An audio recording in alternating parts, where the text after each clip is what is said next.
Turning to some business news now, and we start with a look at the main markets in Asia. Some positive data out of China that it is on the road to an economic recovery led to gains in early trading. But a chaotic first US presidential debate appears to have weighed somewhat on investors' moods. Here's the latest figures.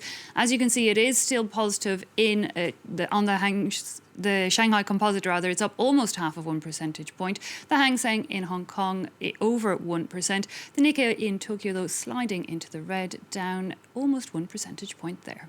Well, market analyst at FXTM, Han Tan, spoke to us a little bit earlier about the impact that the US debate could have on investor sentiment.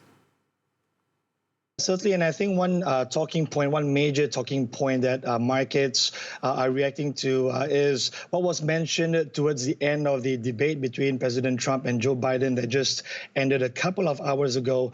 That being, investors have to brace for the prospects of a delayed outcome to the presidential elections. I mean, it could be weeks after November 3rd when we find out who gets to occupy the White House for the next 4 years. So the looming specter of extended political uncertainty, I think that prompted a post-debate recovery in the US dollar. And also we saw US equity futures erasing their gains as well and trade in the red as we speak.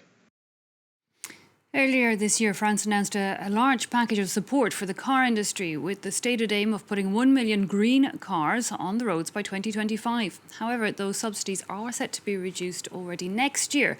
That news has prompted many to get in gear and purchase their next car before 2021. James Wilson tells us more. This couple like to buy a new car every 3 years, and this time they're in the market for a greener model. Vous avez les batteries qui se situent sur 3 parties, sous la banquette, sur la colonne centrale et à l'avant. But they've learned that the subsidy for electric vehicles is soon to decrease, so they've had to speed up their purchase. Juste pour gagner 1 000 €, je vais m'empresser de signer mon contrat avant la fin d'année. A purchase of an electric car in 2020 worth €45,000 will receive a government subsidy of €7,000. In 2021, that figure will drop to €6,000 and €5,000 the following year. And it's a similar story with hybrid cars, with the subsidy due to drop by 50% in January. At this dealership, the sale of green models represents 1 purchase in 10. Demand is growing, a trend employees hope will continue. Je pense qu'il faut être vigilant à ne pas mettre un coup d'arrêt sur la volonté du consommateur moyen français à passer à l'électrique. But this expert says the changes won't necessarily lead to less demand for green cars. Il n'y a pas photo. Les véhicules électriques sont de moins en moins chers parce qu'on fait des économies d'échelle sur la construction des batteries.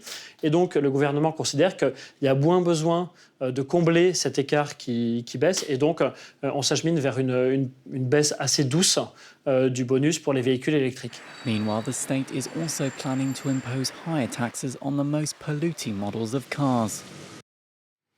Well, the Spanish government, meanwhile, has agreed to extend its emergency furlough scheme until the end of January. Like many other European countries, Spain launched the programme during lockdown measures in April to avoid large-scale layoffs.